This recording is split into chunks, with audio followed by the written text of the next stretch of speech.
तो आइए मैं दिखाता हूँ अपना शॉप फ्लोर, जहाँ पे हमारे पास अपनी लगभग सारी मशीन है जिसके ऊपर हमारे जितने भी स्टूडेंट्स हैं वो अपनी प्रैक्टिस करते हैं। यहाँ पे हमारे पास सीएनसी राउटर है जो वुड की कटिंग करता है, जितने भी वुड के जान के बेड के डिजाइन होते हैं, पैनल डिजाइन होते हैं, उसमें सारी चीजें। ये हमारा 6x6 अपना फानुक का रोबोट है, जिसमें पर्टिकुलर ये आपका जो वेल्डिंग होता है, मिग वेल्डिंग हो गई, टिक वेल्डिंग हो गई, उसके ऊपर अपना सारा काम आता है। उसके ऊपर भी आते हैं। अपना अगली मशीन आती है सीएनसी टर्निंग। ठीक है, तो सीएनसी टर्निंग में जितने भी राउंड होते हैं, जितने भी ऑडी डाया बेस पीस होते हैं, वो सारे के सारे अपने सीएनसी टर्निंग पे आते हैं। अब मैं आपको दिखाता हूँ मेरी जो फेवरेट है, आओ। ये है अपनी वीएमसी मशीन। ठीक है, तो ये अपनी वीएमसी मशीन है जिसमें हमारा सारा जितना भी वर्टिकल, चाहे डाई का काम हो, चाहे आपके प्रोडक्शन के पार्ट हो, चाहे कोई सा भी पार्ट बन रहे हो, सारे के सारे आपके इसी पे बनते हैं। तो मैं आज जो चीज आपको बताने जा रहा हूँ, इतना डीप में और इतना बेसिक वर्जन पे आपको कोई नहीं बताएगा कि क्या क्या चीजें आपको चाहिए होती है। मशीन को चालू करने से लेके मशीन को स्टार्टिंग यानी कि पैनल में लाइट जलाने तक की पूरी आपको चीज बताता हूँ। तो आइए, सबसे पहले क्या करना होता है मैं आपको उस चीज के बारे में बताता हूँ। आओ, यहाँ पे देखो, ये जो पूरा सिस्टम है ये हमारा पूरा की पूरा पीएलसी का पैनल है, जहाँ पे सारी मशीनों का कंट्रोल एक्सेस हमारा यहीं पे है। हमारा यहाँ पे साइड में रखा गया है एयर प्रेशर, एयर कंप्रेसर। तो एयर कंप्रेसर में देखो, जितनी भी मशीन में हमारी एयर जाती है वो सारा के सारा एयर कंप्रेसर के थ्रू आता है। तो मशीन को चालू करने से पहले एयर कंप्रेसर आपका ऑन होना चाहिए, आपको इस चीज पे ध्यान देना है। तो कहाँ से है, हमने इसके लिए देखो अपना पर्टिकुलर लिख भी रखा है ताकि कोई भी स्टूडेंट आएगा तो उसको ये समझने में दिक्कत ना हो। कंप्रेसर एयर, इसको ऑन कर दोगे, ऑन करते ही पीछे हमारा एयर कंप्रेसर चालू हो गया। आइए अब मैं आपको अपनी वीएमसी का बताता हूँ कि वीएमसी पे कैसे कैसे काम होगा। वीएमसी पे देखो जैसे काम होता है वो बेसिकली हमारा स्टार्टिंग से लेकर एंड तक आपको ये चीज सीखने की जरूरत है कि हम लोग जब काम करते हैं सेफ्टी प्रोसेस पे और अपना बेसिक प्रोसेस पे आपको किस किस चीजों का ध्यान देना है। तो देखो, सबसे पहले आप यहाँ पे आओ। सबसे पहले आता है ये हमारा मेन सप्लाई। देखो, जैसे कि हमारे पूरे उस पे कंट्रोल पैनल पे अपनी लाइट जल रही है, लाइट आ रही है, लेकिन मशीन के अंदर अभी लाइट नहीं है। क्यों? क्योंकि अभी इसकी जो मेन सप्लाई है मैंने उसको रोक रखा है। तो मेन सप्लाई को सबसे पहले उठाते हैं।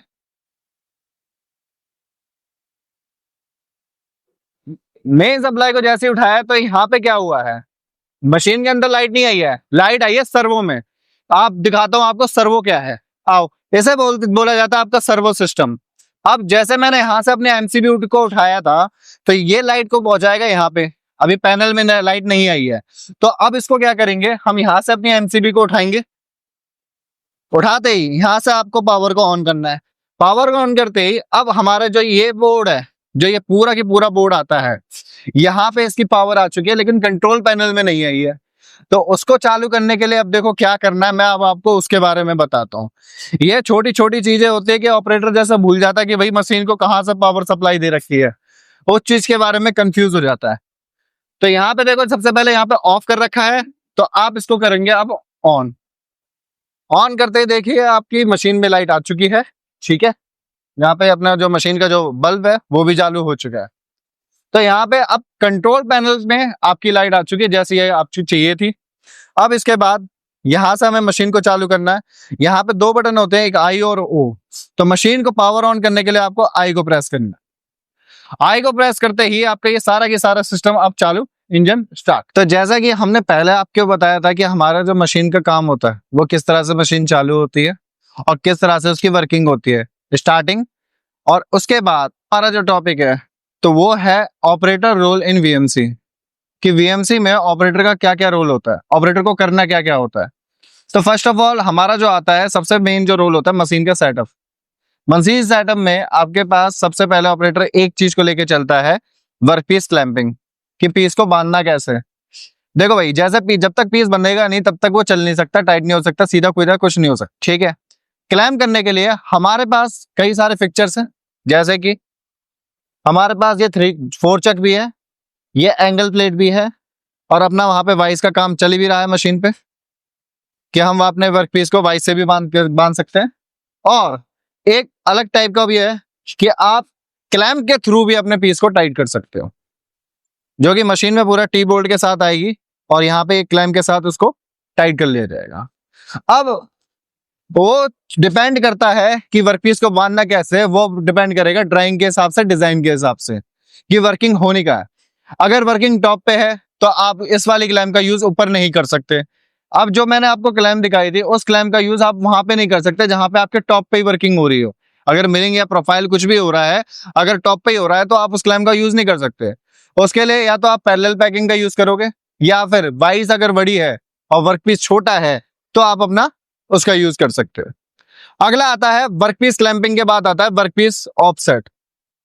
अब ड्राइंग में या डिजाइन में आपको कोऑर्डिनेट कहां से दिए गए हैं, ये डिपेंड करेगा आपका वर्कपीस ऑफसेट के लिए। जैसे मान लो कि मेरे पास एक वर्कपीस है, ये हमने अपनी 3D प्रोफाइल काटी हुई है, ठीक है। 3D प्रोफाइल में अगर मान लो मेरे पास पूरी चारों तरफ से बिल्कुल साइज एक्यूरेट बन के मिला है, एकदम 0-0, जो मेरे को लेंथ और विड्थ चाहिए थी वो सारी चीज मेरे को मेंटेन मिली है, तो मैं अपना जो सेंटर पॉइंट है उसको कॉर्नर पे अपना डिफाइन कर सकता हूं, ठीक है। क्योंकि हमारे जो सेंटर पॉइंट होते हैं, यानी कि ऑफसेट जो पॉइंट होते हैं वो 3 टाइप के होते हैं। एक होता है एज का, दूसरा होता है कॉर्नर का, तीसरा होता है मिड पॉइंट। मिड पॉइंट का कब लेना होता है, जब आपके पास कोई रस्टी ब्लॉक आ जाता है। अब भाई रस्टी ब्लॉक आ गया तो एक साइड से तो मास्टर बना नहीं सकते आप लोग, क्योंकि एक साइड से मास्टर बना दोगे तो एक साइड हो जाएगा अनक्लीन, बाकी का सारा एक तरफ शिफ्ट हो जाएगा। तो इस केस से बचने के लिए क्या करना होता है, आपको मिड पॉइंट से देना होगा। तो मिड पॉइंट के अकॉर्डिंग क्या होगा, आपका टूल यहां से भी इक्वल काटेगा और यहां से भी इक्वल काटेगा, उसी को लेके चलना पड़ेगा। कॉर्नर में अगर आपको पूरा साइज मेंटेन मिला तो आप एक अपना मिड पॉइंट देके, कॉर्नर सेगमेंट देके, टूल का हाफ करके आप वहां पे दे सकते हो। इसके बाद नेक्स्ट आता है टूल ऑफसेट। टूल ऑफसेट में क्या होता है कि देखो, जैसा मान लो आपके एक साथ कई सारे टूल चल रहे हैं या सिंगल टूल ही चल रहा है। सबसे पहली बात, मास प्रोडक्शन और टूल रूम, ये दो तरह के काम होते हैं, दो तरह की इंडस्ट्रीज है वीएमसी के लिए। मास प्रोडक्शन में ज्यादातर जो ऑफसेट चलता है वो टॉप ऑफ द लेवल पे चलता है, मतलब जहां पे आपके वर्कपीस का हाई पॉइंट होगा वहां से उसका ऑफसेट डिफाइन किया जाएगा। इसके बाद जो आपका होता है लोअर ऑफसेट, यानी कि टूल रूम पे होता है बेसिकली यूज जो उसका बॉटम एरिया होगा, बॉटम से उसके हाइट को मेंटेन करके फिर सारा ऑफसेट को वियर करके अपना चलाया जाएगा। और वो किसके हिसाब से होगा, जो प्रोग्रामर ने प्रोग्राम दिया हुआ है। प्रोग्रामर ने ओरिजिन कहां से सेट किया हुआ है, उसने अपना बॉटम से लेके चला है या टॉप से लेके चला है, वो उसके ऊपर डिपेंड करेगा। ज्यादातर हम जो लेके चलते हैं वो टॉप से लेके चलते हैं, क्योंकि स्टार्टिंग में उसके हाइट वगैरह हम लोग डिफाइन करते हैं कि कितनी हाइट बनानी है, कितना क्या लेके चलना है। अगला आता है प्री मशीनिंग, ये सबसे मोस्ट इंपॉर्टेंट पार्ट है, जो कि कॉस्ट को भी बचाएगा, दूसरा आपके टाइम को भी बचाएगा। जैसा मान लो आपके पास इंडस्ट्री से कोई ब्लॉक आता है, रस्टी आएगा या बैंड एक्सा से कट के आएगा या फिर अपना गैस कटिंग से कट के आएगा, तो ये इसकी कौन गारंटी ले सकता है वो एकदम एक्यूरेट कट के आएगा। थोड़ा बहुत टेपर में भी आ सकता है, थोड़ा बहुत माल भी एक्स्ट्रा आ सकता है। तो उस केस में क्या होता है, हमारा जो टूल होता है जब काटेगा तो प्रॉपरली तो काटेगा नहीं, फिर कहीं पे कम कहीं पे ज्यादा। तो प्री मशीनिंग अगर मैं वीएमसी पे ही करूं तो कम से कम 3 से 4 घंटे जाएंगे, और वो 4 घंटे मेरे क्या करेंगे, 400 रुपए घंटे के हिसाब से लगा लो, मेरे 1600 रुपए बर्बाद।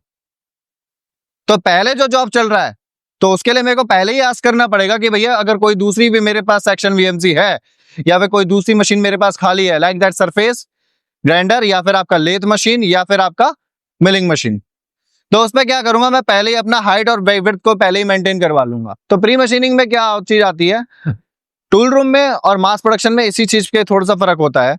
मास प्रोडक्शन में ज्यादातर प्रोफाइल शेप आती है, टूल रूम में सीधा ब्लॉक आएगा। अगर आप एज अ प्रोग्रामर कहीं पे जाते हो और आपसे बंदा, कोई कंपनी का बंदा ये पूछ लेता जो सीनियर लेवल पे होता है कि भैया मैं अपना टाइम कॉस्ट कैसे बचाऊं, तो आपका सबसे पहला ये होना चाहिए कि भैया मेरे को जो ब्लॉक चाहिए वो प्री मशीनिंग बेस चाहिए। अगर प्री मशीनिंग बेस मिलेगा तो मैं अपना टाइम बचा सकता हूं, क्योंकि फिर आउटर फेसिंग इसमें मेरे को अपना टाइम वेस्ट नहीं करना पड़ेगा। अगला आता है टूल लोडिंग। टूल लोडिंग में देखो क्या चीज आती है, जैसे कि आपने कोई भी प्रोग्राम चलाया, अब एक प्रोग्राम में आपके 5 टूल चल रहे हैं, प्रोग्रामर ने प्रोग्राम दे दिया, अब उसके बाद कौन से टूल का प्रोग्राम कहां पे चलना है, कैसे चलना है, कितने नंबर में है, तो वो चीज सेट करनी पड़ेगी। अब जो हमारे नए नवेले लड़के हैं उनके साथ सबसे बड़ी दिक्कत क्या है, टूल नंबर और पॉकेट नंबर, ये इन दोनों में कंफ्यूज होते हैं। मशीन में पॉकेट नंबर का सेक्शन अलग होता है और टूल नंबर का सेक्शन अलग होता है। मैं दिखाता हूं कैसे, आओ। जैसे कि आप इधर आओगे तो मैं आपको एक बार दिखाता हूं। ये पूरी की पूरी हमारी मैगजीन है जो कि 20 टूलों की होती है। आप एक साथ यहाँ पे 20 टूलों पे एक साथ काम करवा सकते हो अगर प्रोग्राम में नीड है तो। अब जैसा स्पेसिफिकली यहाँ पे मैंने क्या बोल दिया कि भैया टूल नंबर 4 में आना है कि टूल नंबर 1 में है, तो मेरे को यहाँ पे दिख रहा है ये 4 नंबर में है, तो सामने मेरा ऑपरेटर क्या कर देगा, T4 को ही अपना आगे लगा देगा। ऐसा नहीं करना होता। सबसे पहले ये देखना होता है कि पॉकेट नंबर 4 है तो अंदर टूल नंबर कितना होगा।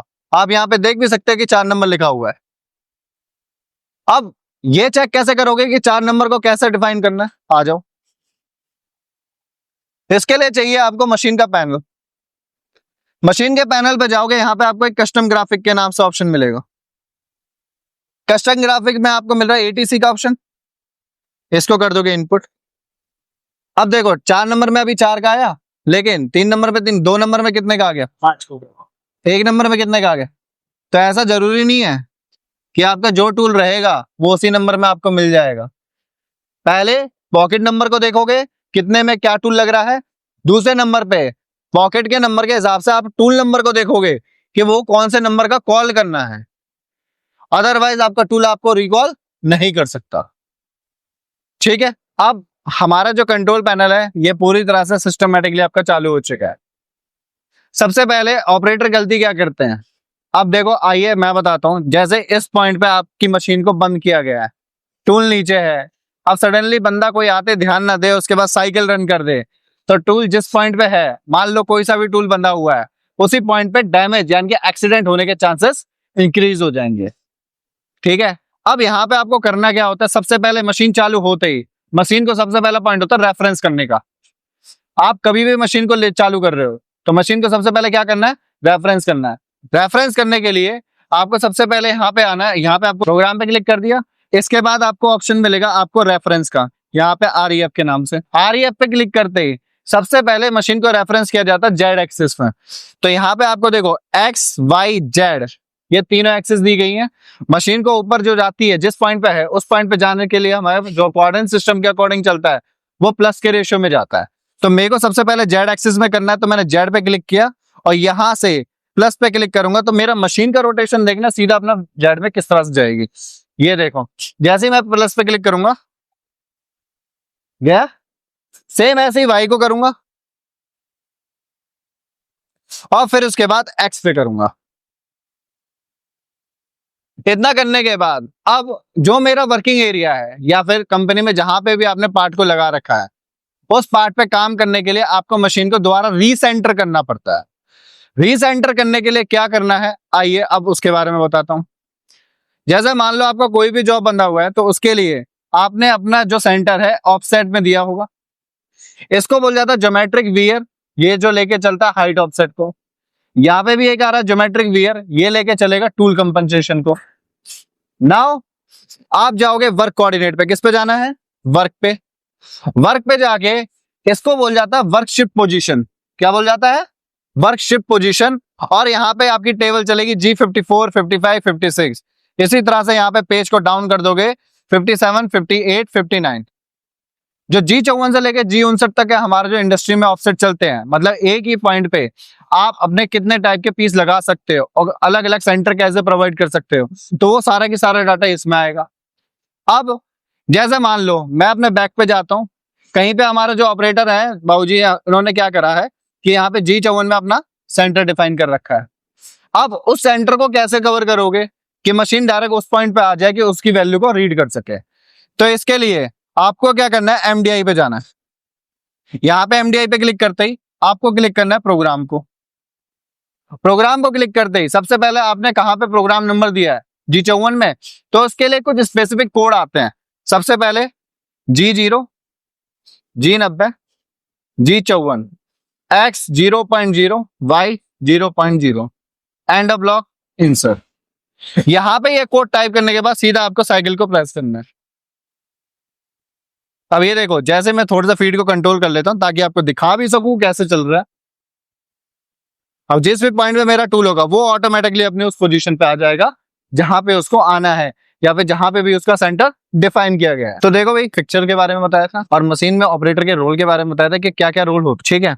अब इसको प्रैक्टिकली कैसे करते हैं, हमारे पास एक मॉडल है, ठीक है। तो उस मॉडल के लिए हमें सबसे पहले करना पड़ेगा मशीन का सेटअप।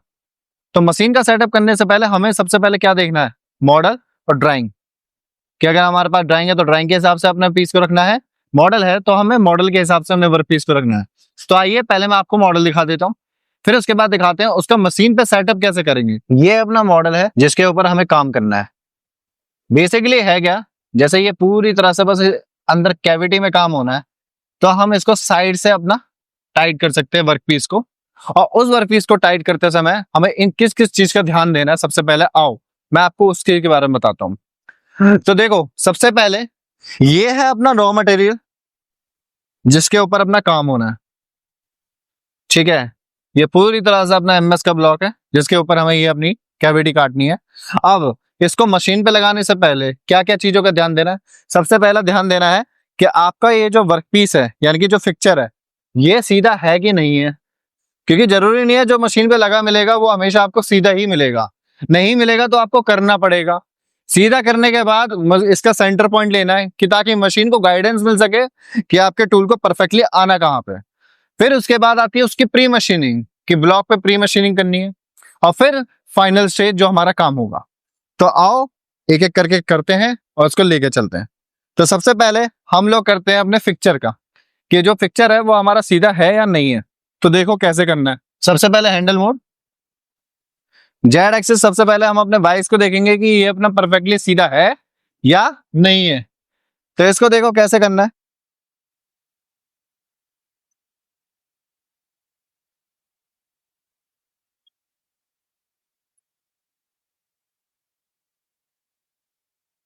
अभी यहाँ पे अपना वाइस को डायल को लेके आते हैं ताकि डायल पे ये चीज देख सके कि कैसे हो रही है कैसे नहीं हो रही है।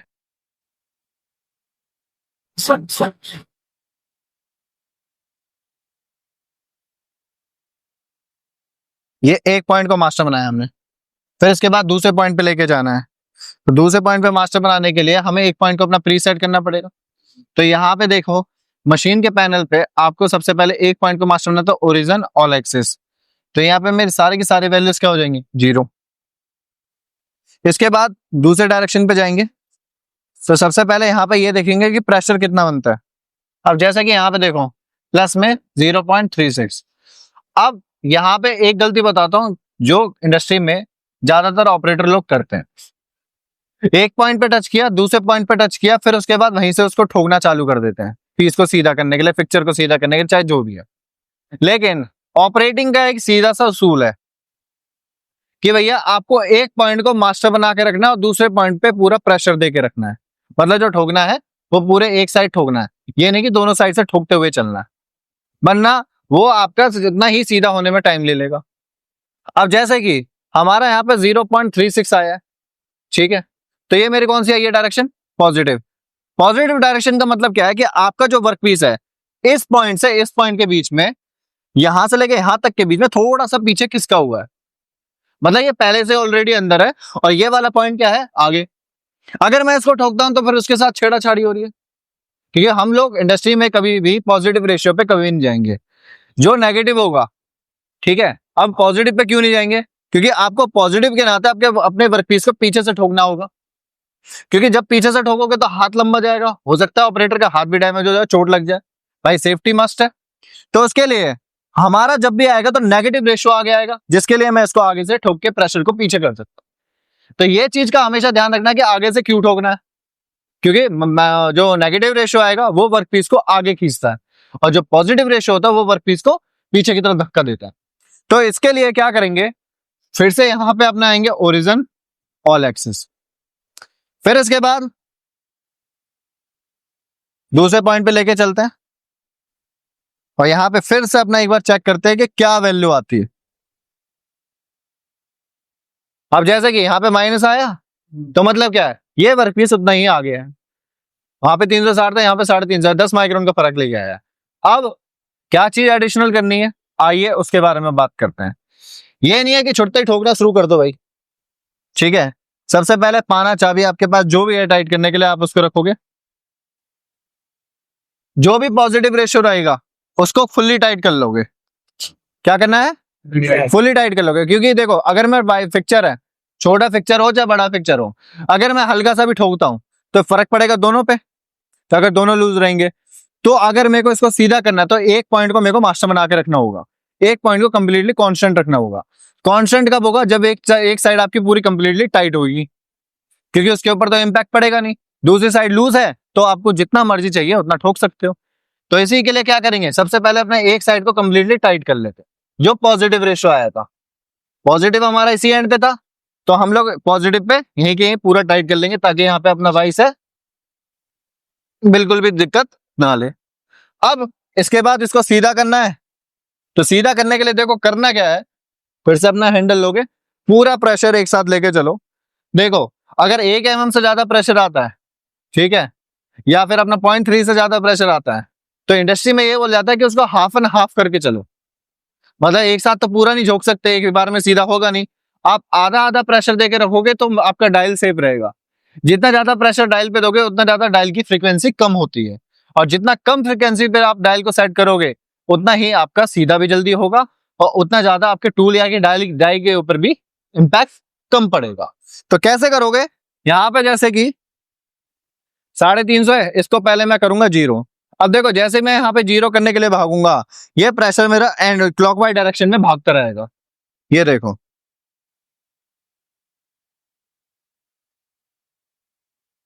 और देखो जैसे 0 यहाँ पे 0 हो गया, और इसके बाद इतना प्रेशर आया है, इस प्रेशर को क्या करना है? अब 0 करना है। तो इसके लिए आपके पास जो भी है, सेफ्टी गार्ड के लिए अपना हथौड़ा है, एल्यूमिनियम का गुल्ला है, या फिर अपना जो बोलते हैं प्लास्टिक का हथौड़ा आता है, ताकि पार्ट के ऊपर डैमेज ना हो। तो उसके लिए अपना हल्के से ठोकोगे। ये देखो, जैसे ही ठोकता जाऊंगा वैसे वैसे प्रेशर भाग रहा है।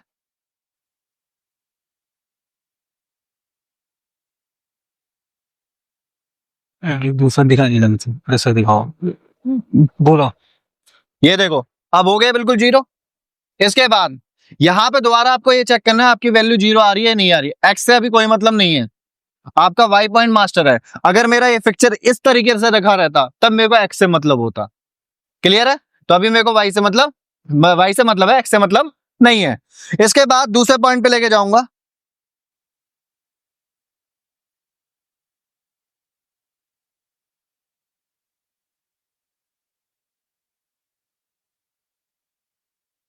कितने में फर्क आ गया भैया? 40 माइक्रोन। ठीक है, एक ही बार में हो गया। अब एक छोटे से पॉइंट को मैं ऐड करता हूं। अगर मैं उस साइड टाइट नहीं करता तो क्या होता? ज्यादा माइक्रोन का फर्क आता, हो सकता है आपका फिक्चर पीछे की तरफ भी भाग जाता। तो समझ में आ गया कि कभी भी अगर फिक्चर को अगर आप सीधा करते हो तो एक पॉइंट को मास्टर बना के पहले टाइट करना है। आप ऐसे कभी भी मत करना, वरना आप ठोकते ही रह जाओगे, फिक्चर आपका सीधा नहीं। क्लियर है? अब देखो भाई कैसे करना है। ओरिजिन, फिर से ऑल एक्सिस, फिर इसके बाद दूसरे पॉइंट पे लेके चलते हैं।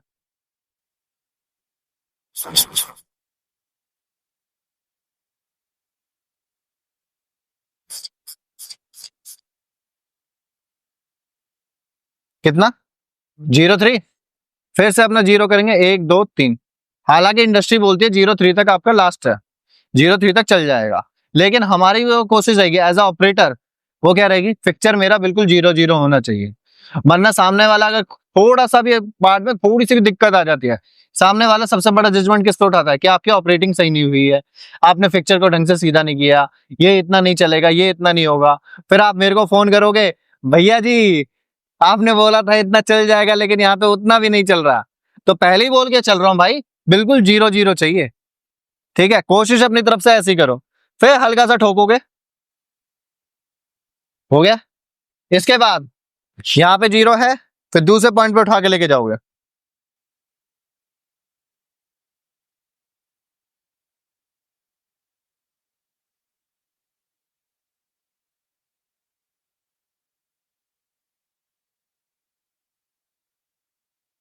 यहाँ पे भी देख सकते हो 0 पे आया, और आप यहाँ पे भी देख सकते हो अपने डायल प्लंजर को कि वो भी कहाँ पे आया है, 0 हो गया, 0-0। फिर जब 0-0 आपका कोई भी वर्कपीस सीधा हो गया, अब इसके बाद करना क्या है, डायल को बिना उठाए टाइट करने की कोशिश करो। क्योंकि क्या होता है, हमने एक तरफ से टाइट कर दिया, दूसरी तरफ अभी लूज है, मतलब हल्का टाइट है। अगर मैं एक तरफ पूरा प्रेशर दे दूंगा तो हो सकता है वो पीस वर्क पीस भी आपको वहीं की वहीं थोड़ा सा टेढ़ा हो जाए। ठीक है, तो इसके लिए क्या करना है, आराम से टाइट करना और डायल को लगा के ही रखना है, क्योंकि अगर थोड़ा सा भी प्रेशर आया तो मेरे को डायल पे दिखा देगा कि हाँ भाई आपका वर्क पीस है वो थोड़ा सा साइड हो रहा है या फिर कुछ भी हो रहा है एक्सेट्रा। तो इसके लिए क्या करेंगे अपन लोग, फिर से इसको एक बार सीधा कर लेते, वो टाइट कर लेते हैं दूसरी डायरेक्शन में। अब ये पूरी तरह से टाइट कर दिया, दूसरी साइड से जहां पे भी है उसको भी टाइट कर दोगे कंप्लीटली, ताकि आपके वर्क पीस के खुलने की कोई भी गारंटी ना रहे। अब इसके बाद करना क्या है बाबूजी सरकार, एक बार फाइनल टच लेके चलोगे, एक बार डायल को देखना कितना प्रेशर लेना है। मैंने जैसे इस पॉइंट पे मास्टर बना दिया, अब इसको स्लाइड करके दूसरी डायरेक्शन पे लेके जा रहा हूं भाई। डायल का रेशियो देखना,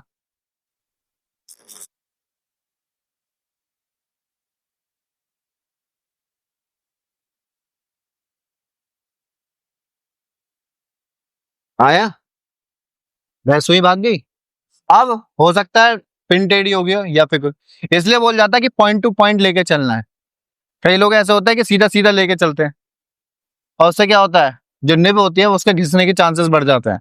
अब मैं देखो पॉइंट टू पॉइंट लूंगा तो क्या होगा, प्रेशर छोड़ा प्रेशर लिया, कितने में आ रहा है 0.6, ओरिजिन ऑल एक्सेस, फिर इसके बाद उठा के दूसरे पॉइंट पे ले गया,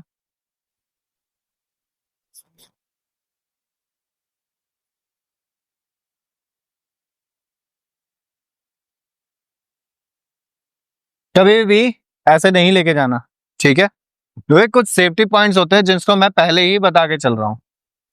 ठीक है, वरना इतना डीपली भाई कोई नहीं बताएगा कि उसका सीधा ये है कि फ्रैक्चर बस आपका सीधा होना चाहिए, उसको तो घिसका के ले जा, एक पॉइंट से लेके दूसरे पॉइंट पे ले जा, उसको कोई मतलब नहीं है। बस फ्रैक्चर जॉब वर्कपीस जो भी है वो सीधा होना चाहिए। लेकिन एक मेथड बता रहा हूँ जो आपको कोई नहीं बताएगा, ये प्रॉपर इंडस्ट्री। आप कंपनी में भी कभी भी ऐसे कर लोगे ना, तो सामने वाला जो आपका सुपरवाइजर होगा या फिर सीनियर होगा आपको डांट लगा सकता है कि भैया ये तरीका आपका गलत है। क्लियर है? अब देखो मेरा वर्कपीस हो गया सीधा।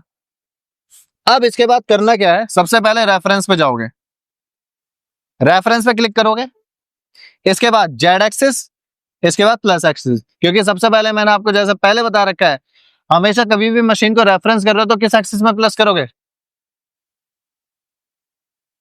इसके बाद वाई पे। ठीक है जी, अब बारी क्या है अपने वर्कपीस की, जो मेन पार्ट है। अब इसके बाद हमने वर्कपीस को यहां पे रख दिया।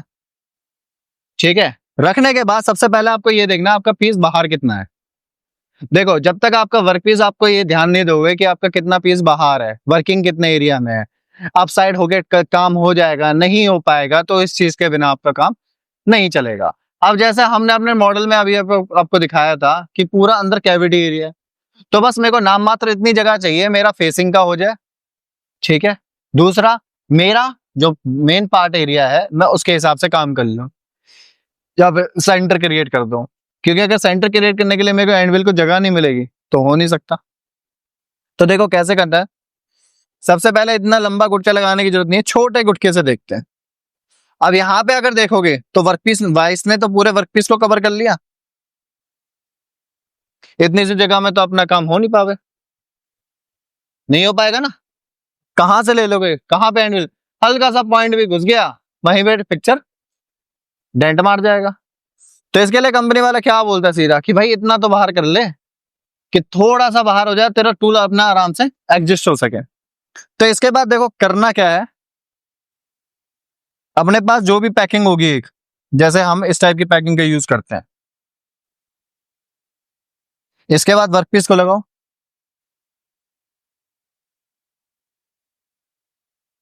इसके बाद अब देखो एक पैकिंग लगाते ही देख लिया भाई, अब कितनी जगह मिल गई मेरे को, अब तो जगह मिल गई ना। ठीक है जी, अब इसको भाई जी को हम पूरी तरह से टाइट कर देते हैं ताकि हमारे दूल्हे मियाँ कहीं भागे ना। तो इसके लिए अपने पास एक चाबी सी होगी, अब इन भाई साहब को हम कर लेते हैं टाइट अपना कंप्लीटली। ठीक है जी, हो गया टाइट। अब सबसे पहले क्या लेना होता है, सेंटर पॉइंट। क्या लेना होता है, सेंटर पॉइंट। अब देखो अपने दूल्हे मियाँ स्टेबल हो गए, अब थोड़ी सी उनकी जांच पड़ताल करनी कि भैया कहाँ से ऊपर हो रहे हैं कहाँ से नीचे हो रहे हैं, ताकि एक लेवल में बातचीत हो सके। तो कैसे करनी है, तो सबसे पहले क्या करोगे, आप इसका पहले सेंटर लोगे। सेंटर लेने का गाइडेंस का मतलब क्या होता है, जैसे मैंने आपको जी कोड में बताया है, G54 से लेके G59 के बारे में एक बात करी थी, तो उस पॉइंट पे मैंने आपको एक बात बताई थी कि आप वहां पे ये पॉइंट बताते हो कि आपका वर्कपीस मशीन पे रखा कहाँ पे है। मशीन अपने सेंटर पॉइंट से यानी कि अपने होम पोजीशन से उस परफेक्ट पॉइंट में पहुंचेगी कि आपने वर्कपीस को कहाँ पे रखा है। तो सेंटर लेने का जो मेरा मेन रीजन होगा वो यही होगा कि मैं वहां पे पार्ट को अपना गाइडेंस दूंगा कि भाई पूरे फिक्चर पे यानी कि पूरे बेड पे आपका वर्कपीस यहाँ पे रखा है। ठीक है जी, कैसे करना है आ जाओ। तो देखो भाई, अब उसके बाद बात आती है कि सेंटर किस हिसाब से लेना है। तो सेंटर लेने का जो पहले भी मैं वीडियो एक डाल चुका हूं जिसमें मैंने 3 सेंटर पॉइंट के बारे में बताया था, कॉर्नर, एज और आपका जो चलेगा सेंटर मिड पॉइंट। तो उसका ऊपर वाले लिंक आपको लिंक मिल जाएगा, ठीक है, आप वहां से भी देख सकते हो। अब ये नहीं है कि एक ही फिक्चर पे एक ही ब्लॉक पे आपके वो तीनों यूज होंगे, वो इसलिए बताया था कि कंपनी में आपको तीनों आने चाहिए, लेकिन बाय द जॉब वो आपको पता होना चाहिए कि कब किस पे कहां पे यूज होना चाहिए। अब उसी में से एक को उठाऊं, मैंने एक चीज बोली थी कि अगर आपका जो रॉ ब्लॉक है, जो यानी कि जो मटेरियल है वो पूरा रॉ मटेरियल है, मतलब मेरे पास कहीं से कट के सीधा आ गया, मुझे नहीं पता भैया इसका क्या साइज है क्या नहीं है, तो मैं तो डायरेक्ट कॉर्नर या एज सेंटर तो दे नहीं सकता। तो क्या लेके चलेंगे, मिड पॉइंट सेंटर। क्या लेके चलेंगे, मिड पॉइंट के लिए क्या होगा कि अगर मैंने एक मिड पॉइंट दे दिया तो टूल यहाँ पे मेरा यहाँ से भी इक्वल काटेगा, यहाँ से भी इक्वल काटेगा, यहाँ से भी इक्वल काटेगा, ताकि मेरे वर्कपीस को जरा सी भी दिक्कत। क्लियर मेरी बात। तो इस चीज को देखना है। अब कैसे, आ जाओ। सबसे पहले अपने डायल को यहाँ पे जॉग मोड पे क्लिक करोगे। जॉग मोड पे क्लिक करने के बाद यहाँ पे जाओगे, आपने अपने टूल को बाहर निकाल लिया सेफली। इसके बाद बाबूजी ये डायल को बाहर निकाल दो थोड़ा सा राधे साहब, ठीक है। अब ये भाई साहब आएंगे अपने शस्त्रधारी, क्योंकि सारा काम इनका है, ठीक है। तो इसके बाद फिर से जॉग पे देख लो है कि नहीं है, यहां से लोगे,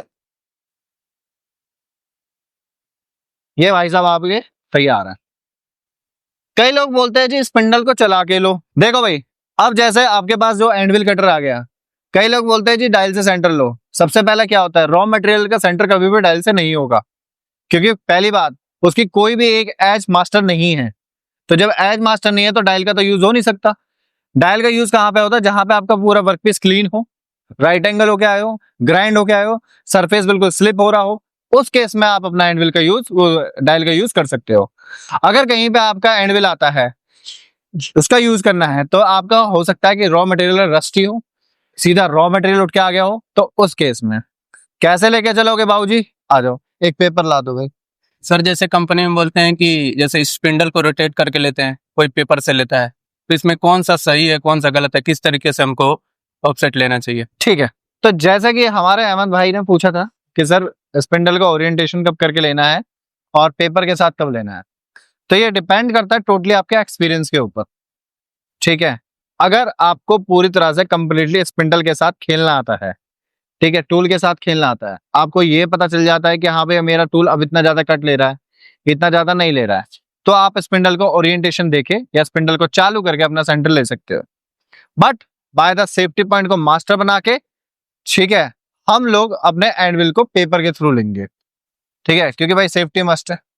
अगर आप ऐसे ही ले लेते हो तो फिर वहां पे दिक्कत आएगी, ठीक है, हो सकता है टूल ब्रेक हो जाए, कहीं पे ज्यादा एज कट लग जाए, तो इस चीज का ध्यान रखना है।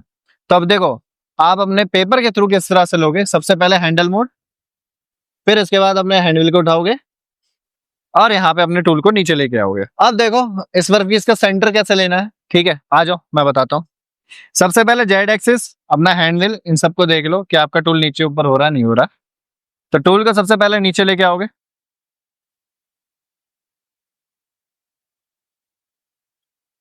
एक साइड टच करना है, ठीक है। अब यहाँ पे देखो जैसे जेड एक्सिस में लेके आता हूं मैं, तो यहाँ पे थोड़ा सा पेपर आपका लंबा होना चाहिए, छोटे मोटे कागज से नहीं लेना है। तो इस पे देखो कैसे करोगे, आपका पेपर एक ही उसमें टच हो जाए और एक ही उसमें साइड हट जाए, इतना रखना। अगर देखो अभी हिल रहा है, अब हिल रहा है, तो ये मेथड होता है कि एक ही, मतलब जैसे ही मैं प्रेशर को कम करूंगा कागज लूज हो जाएगा, जैसे ही मैं प्रेशर को बढ़ा दूंगा, भले ही एक पॉइंट पे ही, या 10 माइक्रोन 50 माइक्रोन जितने पे भी आप लेके चल रहे हैं, तो उस केस में क्या होगा, प्रेशर हट जाए। अब इसको करना कैसे है, जैसे मैंने एक साइड पे टच कर दिया, इसके बाद आओगे आप अपने पैनल पे। पैनल को करने के बाद यहाँ पे आपको करना ऑल एक्सिस, किस पे करना है, फिर इसके बाद एक्स, ओरिजिन, ऑल एक्सिस। यहाँ पे एक्स वाई जेड मेरे तीन हो गए 0। चलो जी, अब इसके बाद जेड एक्सिस में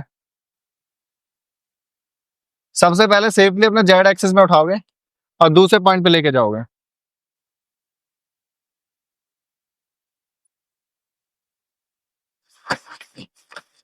अब देखो एक चीज और ध्यान देनी है, जिस हाइट पे आपने पहले वाले पॉइंट को 0 किया था, दोनों की हाइट सेम होनी चाहिए। हाइट कहां से सेम मिलेगी, अभी देखो 6.4 mm प्लस है, इसको जैसे ही नीचे जाओगे तो ये 0 हो जाएगा।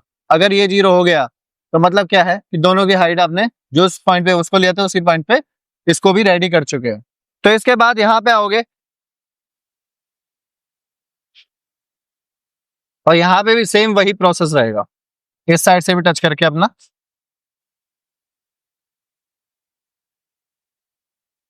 Loose tight. ओके, अब इसके बाद जहां पे आपकी टोटल वैल्यू कितनी आई है, 112.6।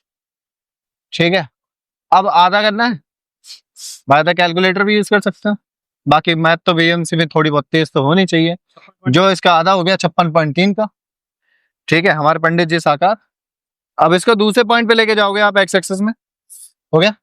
इसके बाद अब इस डाटा को डालना कहाँ पे है, आप जाओगे ऑफसेट में, किस में जाना है, फिर यहाँ पे देखो ये तो हाइट का पैनल आ गया, यहाँ पे जाना है वर्क पे, किस पे जाना है, फिर इसके बाद वर्क पे जाने के बाद अगर कोई और वैल्यू है तो अभी इसको फिलहाल कर दोगे 0। यहाँ पे जाओगे x 0.0 मेजर, हो गया। इसके बाद आना है आपको y एक्सिस पे, अभी आपने x को एड्रेस कर दिया, अब किसको एड्रेस करना है, y एक्सिस को। तो सेम तरीके से जैसे x का किया था वैसे y को करोगे।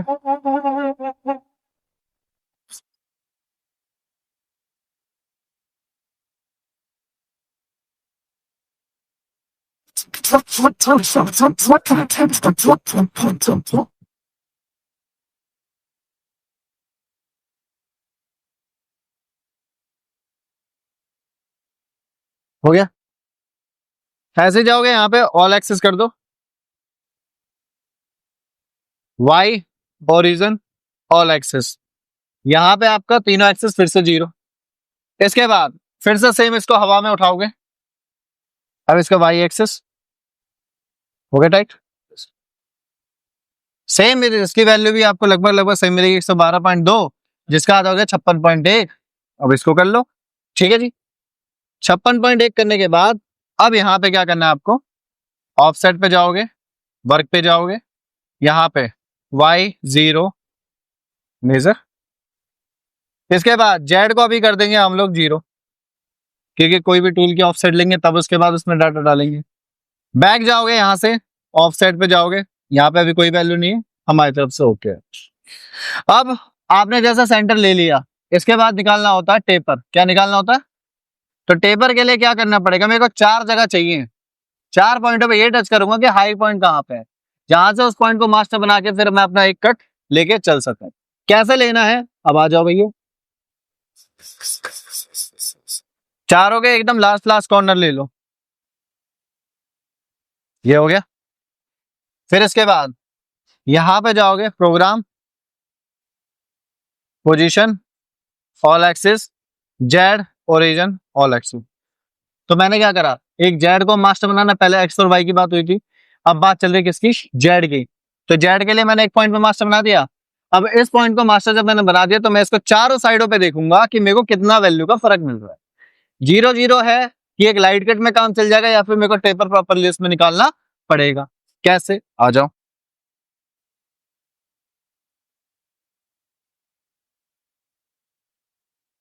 अब यहाँ पे आके देखोगे तो कितना आ रहा है, 0.1, वो भी माइनस में है, मतलब जिस पॉइंट पे आपने पहले टच किया था उस पॉइंट से 0.1 डाउन है, कोई दिक्कत नहीं, 0.1 से हमें कोई दिक्कत नहीं। आगे चलते हैं,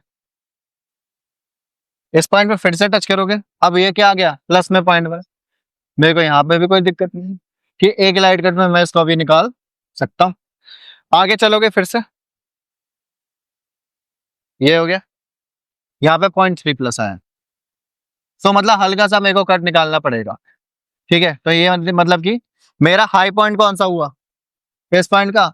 पब्लिक क्या करती है कि जिस पॉइंट पे टच कर दिया उसी पॉइंट से कट मारना चालू कर देती है, जो कि सबसे गलत प्रोसेस है। आपको सबसे पहले कोई भी डाई है, कोई भी ब्लॉक है, सबसे पहले आपको हाई पॉइंट निकालना है। ऊंचा पॉइंट कहां से, आप ऊंचे से नीचे पे आ सकते हो, नीचे से ऊपर नहीं आ सकते। ऊपर से नीचे आओगे तो ऊपर से जैसे जितना माल मिलेगा काटेगा। भाई नीचे वाले पॉइंट से आप ऊपर कैसे काट सकते हो, मेरे को एक चीज बता दो। टूल को माल मिलेगा ज्यादा, टूल टूटेगा। क्लियर है? तो मतलब ये मेरे पॉइंट मास्टर बन गया।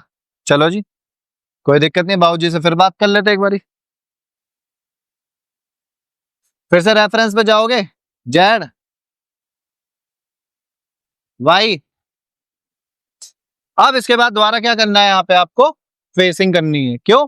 क्योंकि जो मेरा 0.3 का आया है प्रेशर, भाई डाई जब बनती है तो डाई में बैलेंस होना चाहिए ना, ये भी जीरो ये भी जीरो, तभी तो जाके सरफेस आपस में मैच होगा। अगर मान लो आपका 1.3 प्लस है तो ये तो किस तरह का गैप माना जाएगा, तो वो चीज तो चलेगी नहीं। तो इसी के लिए आपको एक बार एक लाइट कट निकालना पड़ता है, एक बार कट लगाना पड़ता है।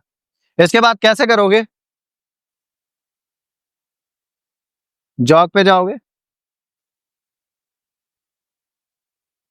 फेसिंग करने के लिए ज्यादातर जो हम लोग यूज करते हैं वो लेके चलते हैं हमने 50 का वुड। कौन सा? इसको जितने भी अगर देखो बड़ी डाई रहेगी तो बड़ी डाइयों में इंडस्ट्री में बड़े टूल रहते हैं, 120 का भी मिलेगा, 80 का भी मिलेगा, 63 का भी मिलेगा।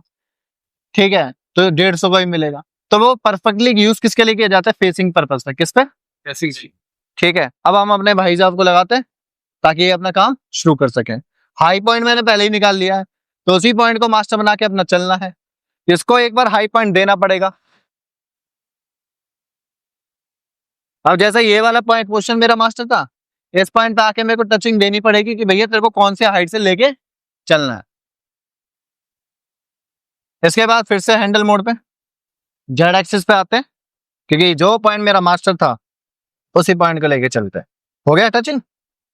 अब ये जो पॉइंट बना है इसी पॉइंट को आप क्या कर दोगे, ओरिजिन पे जाके ऑल एक्सिस, यहीं से अपने 0.3 को डाउन करना है, तभी तो जाके लेवल पे मैचिंग आएगी। तो देखो सबसे पहले करना क्या है आपको, इसको थोड़ा सा प्लस करोगे, मास्टर में पॉइंट बना चुका हूं, साइड में लेके आओगे और कहां पे, वाई पे। अब आपको एक चीज और बताता हूं जो आपके लिए सबसे ज्यादा जरूरी होगी।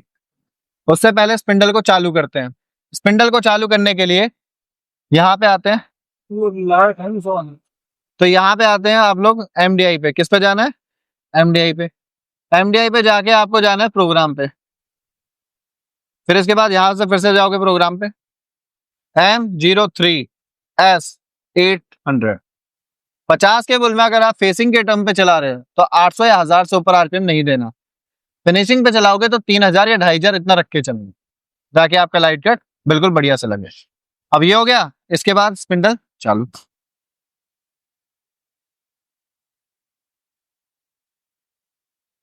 ठीक है जी, ये चालू हो गया। अब इसके बाद जिस पॉइंट पे आए थे पहले, जीरो पे आओ।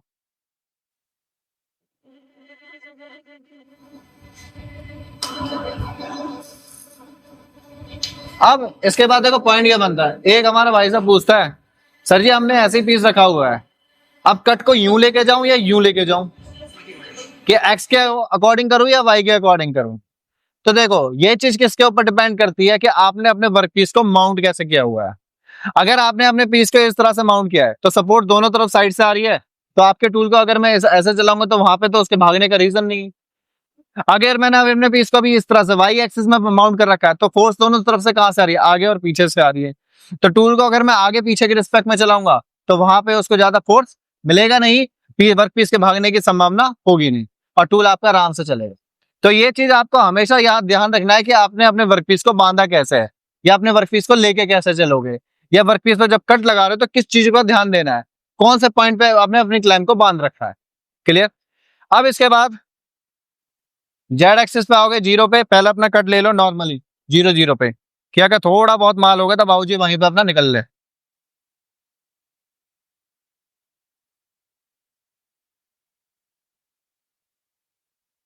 इसके बाद थोड़ा सा और साइड करते हैं, अब ये जो साइड हो रहा है इसको हम डेलकैम की लैंग्वेज में बोलते हैं स्टेप ओवर। क्या बोलते हैं? रफिंग के केस में कम से कम 60-70% के लिए बोल रखा है, तो फेसिंग में भी मैंने क्या बोल रखा है, 70% को शिफ्ट कर करके चलना है। तो भैया इस मेथड का ध्यान हमेशा रखना है।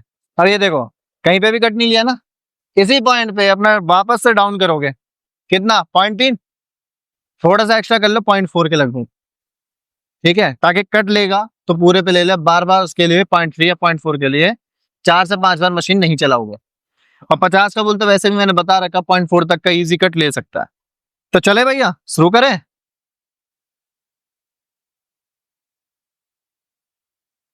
साउंड ट्रैक सुन लो, ये है फेसिंग का साउंड ट्रैक। आया आवाज? इसके बाद दूसरी साइड शिफ्ट करो भैया।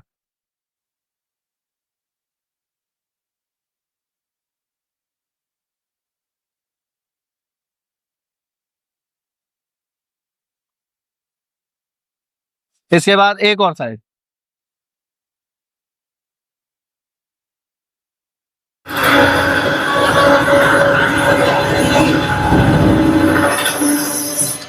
और फिर अपना एक और कट, ताकि अपना फाइनल निकाल सको।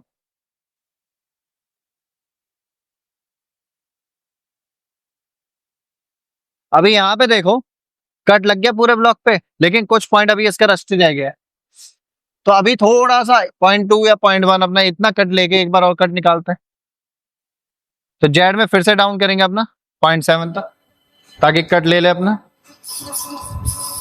इसके बाद चालू करते हैं बाबूजी को अपने।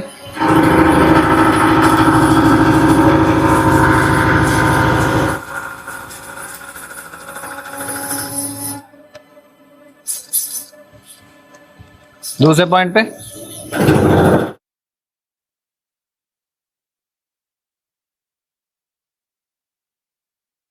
ये आपको कट तब तक लेना है जब तक पूरे ब्लॉक पे एक क्लीननेस ना आ जाए।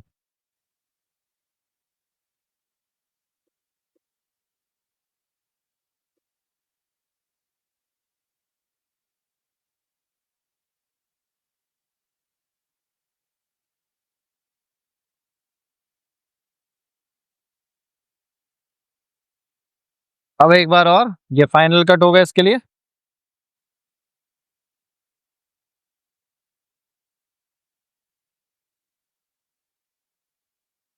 ये हो गया।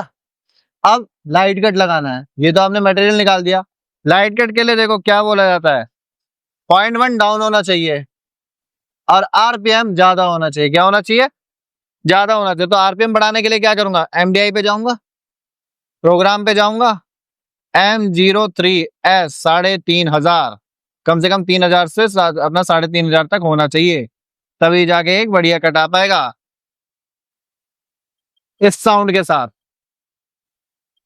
ठीक है जी। इसके बाद डाउन आप कर चुके हो, इसके बाद लेके चलो बाबूजी को हैंडल मोड ऑन करके।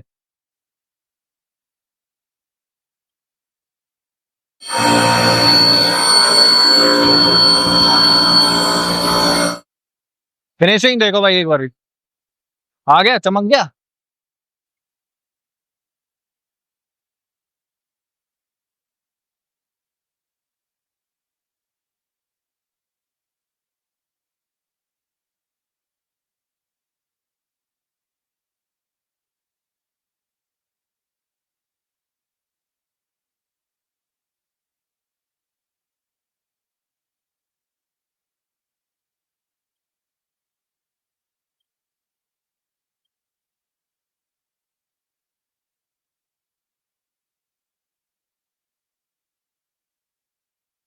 अब ये अपना लास्ट कट और काम खत्म।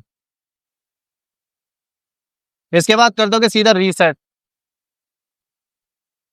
रीसेट करने के बाद मशीन को फिर से रेफरेंस करना है, जेड एक्सिस, वाई एक्सिस। अब यहाँ पे आके देख सकते हो जो मेरा टूल है उसने अपना कंप्लीटली एक कट निकाल दिया भाई। ठीक है। अब इसके बाद करना क्या है, अब ये रेडी हो चुका है अपना प्रोग्राम चलाने के लिए। सेंटर आप ले चुके हो, वर्कपीस पे आप काम दे चुके हो। अब इसके बाद सीधा कितना है, आपको अपना प्रोग्राम रन करना है, ताकि आप अपने प्रोग्राम से ये देख सको फाइनल आउटपुट आपको मिलेगा क्या। प्रोग्राम का मैं आपको टर्म पहले दिखा चुका हूँ, मॉडल आपको पहले दिखा चुका हूँ कि मॉडल कटना कैसा है। अब इसके बाद टूल को लेके निकालते हैं और जो अपना टूल काम करने वाला है उन भाई साहब को लेके आते हैं। उसके बाद अपना प्रोग्राम भी देख लेते हैं किस तरह से लोड करोगे आप लोग। तो सबसे पहले यहाँ पे जॉब पे जाओगे,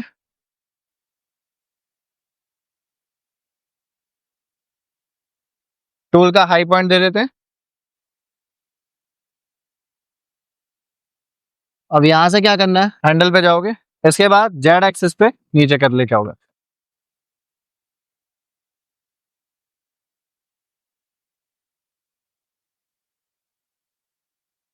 इसके बाद फिर से सेम आओगे आप अपना पोजीशन पे। जेड की वैल्यू देख लो मशीन ने कितनी ट्रेवल करी है, -323.6। यहाँ से ऑफसेट पे जाओगे, यहाँ पे अपनी वैल्यू को डाल दोगे -323.6। इसके बाद इनपुट, ये वैल्यू आ चुकी है। वर्क में मैंने पहले ही बोल चुका हूं कि अपनी वैल्यू को एक तरह से 0 करके चलोगे, ठीक है जी। अब इसके बाद ये अपना प्रोग्राम चलने तक की प्रक्रिया हो चुकी है तैयार। रेफरेंस कर देते हैं, मशीन को कंप्लीटली रेफरेंस। अब इसके बाद देखो क्या से करना है। तो अब सेटअप हो चुका है कंप्लीट, अब प्रोग्राम चलने के लिए तैयार। प्रोग्राम भी मैंने इसमें डाल चुका हूं, ये अपना है प्रोग्राम यहाँ पे, ठीक है। इसके बाद प्रोग्राम को करने चलाने के लिए आपको सबसे पहले करना है सिलेक्ट ऑटो पे। आपको पहली बात मैं समझा चुका हूँ, एडिट पे आपका प्रोग्राम राइट होगा, एमडीआई पे सिंगल लाइन या सिंगल कोऑर्डिनेट को लेके चलोगे। प्रोग्राम को रन करना है तो ऑटो कमांड, ऑटो पे क्लिक कर चुका हूँ। यहाँ से चेक पॉइंट को देना है, फीड को कंट्रोल करना है। साइकिल स्टार्ट करने से पहले ये जरूर ध्यान देना है कि आपने और कहीं तो वैल्यू नहीं डाल रखी। जैसे कि मान लो मेरा यहाँ पे ऑफसेट दे रखा है H01 में, तो इसके बाद ऑफसेट पे यहाँ पे देखो H01 के अलावा और कहीं मेरी कोई भी वैल्यू ना रहे, ताकि आपका जो टूल है खाली इसी को रीड करे। वरना सीधा अगर मान लो कहीं और पे माइनस की वैल्यू होती है तो टूल सीधा जाके अंदर घुसेगा, काटेगा नहीं। तो चलो जी शुरू करते हैं, बाकी सारे सेफ्टी पॉइंट हमारे हाथ में हैं। जय श्री राम।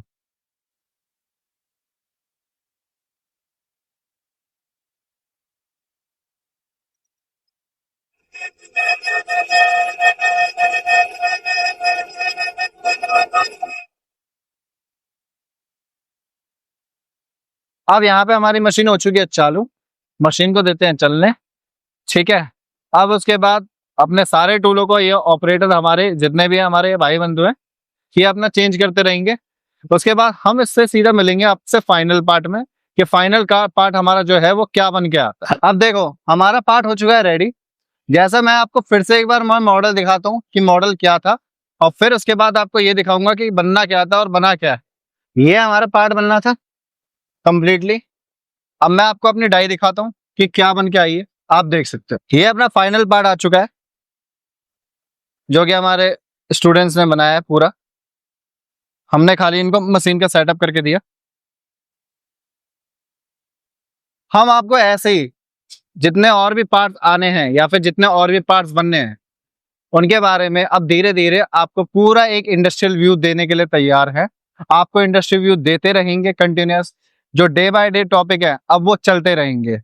तो इन्हीं सारी जानकारी से जुड़े रहिए, लाइक करते रहिए, सब्सक्राइब भी करते रहिए, और हमारे साथ कंटिन्यूअस में जो भी डाउट है आप पूछते रहिए, ताकि आपको एक फाइनल आउटपुट आपको दे सके।